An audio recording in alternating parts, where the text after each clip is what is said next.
Alors, on vient de voir votre mère vient tout juste d'appeler. Comme ça, est-ce qu'elle s'inquiète pour vous pour l'entrevue? Non, c'est pas pour l'entrevue. Elle c'est s'inquiète pas pas pour les entrevues, mais des fois, elle les commande. Hein? Elle m'appelle après l'entrevue. Elle dit ça, t'as bien fait ça. Est-ce que c'était vraiment nécessaire de critiquer un tel? Parce qu'elle aime ça que je sois positif. C'est vrai. Je dis, c'est vrai, maman, que j'essaie d'être positif puis de dire ce qu'on veut proposer aux Québécois, mais il faut que les Québécois choisissent entre le Parti québécois, la CAQ et les libéraux. Vous avez été très positif à un moment donné, par contre, quand vous avez dit que vous avez promis aux Québécois un hostie de bon gouvernement. Ça, c'est vrai. C'est drôlement optimiste et positif. Mais votre mère vous a chicané, par contre. Oui, c'est le choix du terme. C'est le choix. J'ai dit, maman, c'est le patrimoine historique du Québec. Mais elle dit, je t'ai pas élevé comme ça. Puis c'est vrai que dans sa maison et dans ma maison, il est interdit d'utiliser des mots vulgaires, des blasphèmes, etc. Juste dans la sphère publique pour vous. Exact. Il y a une rumeur qui court à l'effet que Jean-François Lisée serait quelqu'un d'excessivement drôle et comique. C'est pas nécessairement l'image qu'on a publiquement parlant. Comment vous expliquez ça? C'est parce que pendant la période, c'est ce que les gens voient. Les gens voient la période de questions, OK? Et c'est rare qu'on fait des blagues au premier ministre. Mais dans certains discours, ça dériderait l'atmosphère.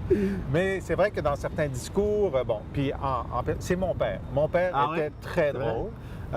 Mon père était un charmeur, il faisait des blagues avec nous. Bon, par exemple, ma mère était dans la cuisine, puis elle disait ramenez la table. Ben là, il disait, on prenait la table, on la amenait. Ben voyons, Jean-Claude. Il s'appelait Jean-Claude. Alors, il y avait toujours la façon de rire, puis moi, j'aime beaucoup l'humour.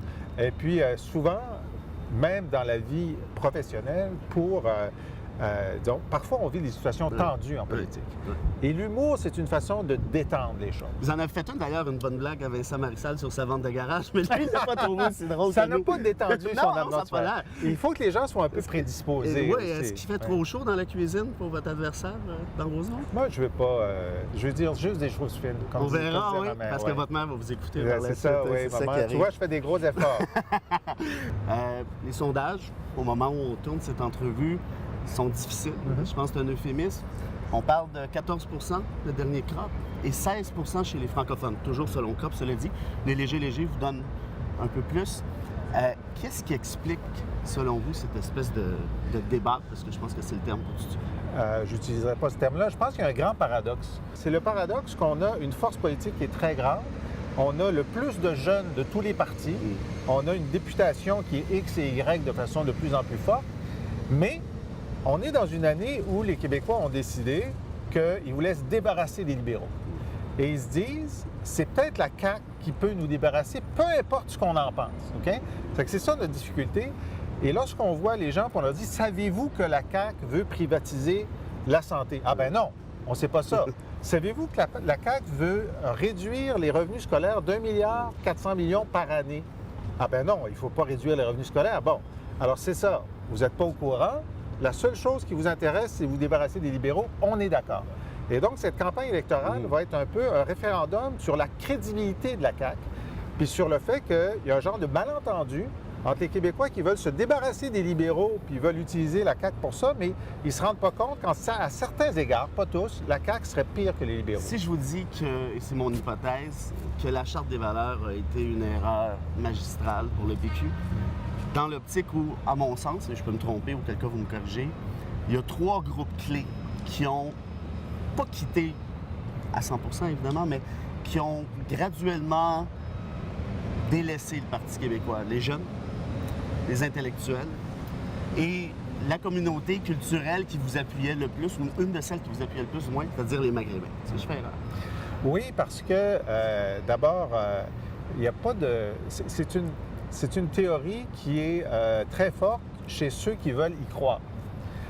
Mais lorsqu'on regarde les données qu'on avait, sauf pour les Maghrébins, vous avez raison, il y a eu une mobilisation maghrébine contre la Charte qui a été très forte en 2014.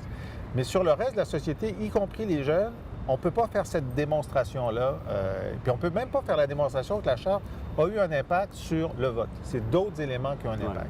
Maintenant, si on se place maintenant, en 2018, moi, ma position, qui est devenue la position du parti, c'est qu'il faut franchir des pas vers plus de laïcité au Québec.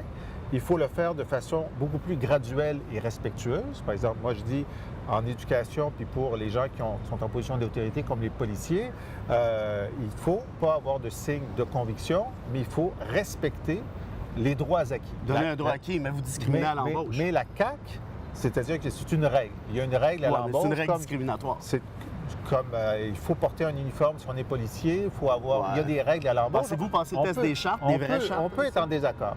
Mais la CAQ. Mais juste, attends, la CAQ n'est pas pour les droits acquis. Alors, si vous voulez faire une dissociation entre ceux qui vont plus loin et moins loin, vous avez celle-là. Mais allez-vous utiliser à ce moment-là la disposition de dérogation? Parce que entre vous et moi et la boîte à bois, c'est clair et net que ça viole la liberté de religion. Donc, si vous voulez aller devant les tribunaux puis repartir à la case départ, c'est une chose. Sinon, il faut utiliser la disposition de dérogation. Auriez-vous, Parti québécois, le gouvernement du Parti québécois aurait-il le courage d'utiliser cette disposition? Ah ben nous, sur la clause dérogatoire, comme René Lévesque l'avait fait après l'imposition de la Constitution, on pense que c'est un instrument qui est à la disposition des législateurs.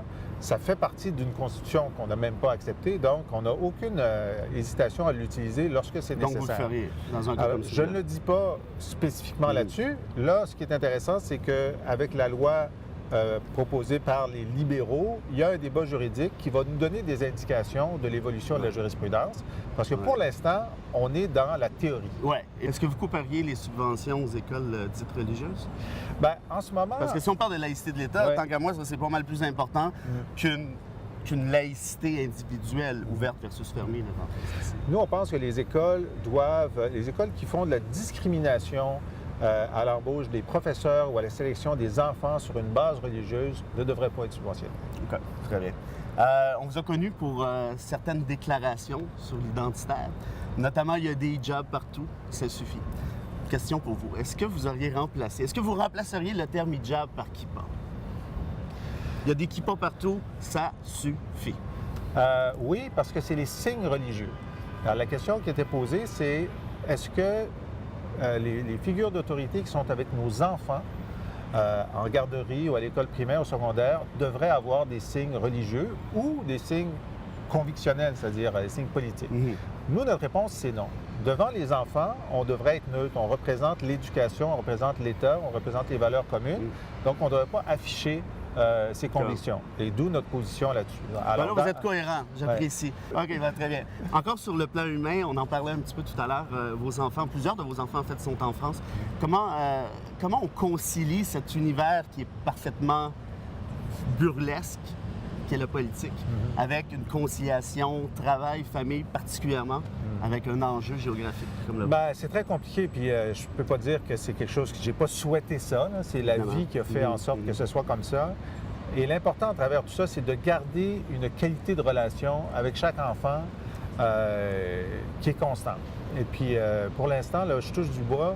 À chaque fois qu'on se revoit, c'est comme si on s'était vu la veille. T'sais, je veux dire, la qualité, elle est là. On dit des secrets, on a des jeux. On essaie de faire un cycle de 5 semaines. Bon, on se parle au téléphone, on fait des Skype, etc. Mais rien n'est comme la présence physique sur une période longue. L'été, c'est 5 semaines au Québec, toute la fratrie, évidemment. C'est un élément qui est très important pour moi. Bon, je sais que parce qu'ils ne sont pas là, je peux me consacrer davantage à ce que je fais. Je vois difficilement comment je pourrais être chef de parti s'ils étaient là avec... non, bon, alors, la vie m'a imposé ce sacrifice. C'est un sacrifice, mais donc j'essaie d'en tirer le maximum. Merci. Merci beaucoup.